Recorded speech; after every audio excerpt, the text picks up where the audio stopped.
Hello সবাইকে, আমার একটি রান্নার নতুন ব্লগে তোমাদের সবাইকে স্বাগতম। আজকে আমার রেসিপি হলো আলু বেগুন দিয়ে পাবদা মাছের পাতলা ঝোল। এই রেসিপিটি ভালো লেগে থাকলে লাইক কমেন্ট শেয়ার করবে, আর আমার ভিডিও আজ যারা প্রথম দেখছো চ্যানেলটি সাবস্ক্রাইব করে রেখো।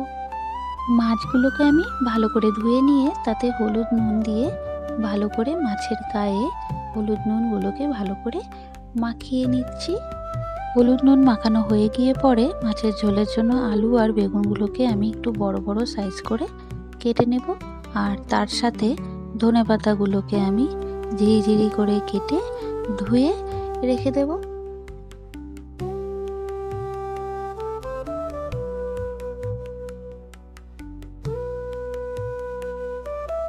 সব সবজিগুলোকে ভালো করে জলে ধুয়ে তুলে নেব।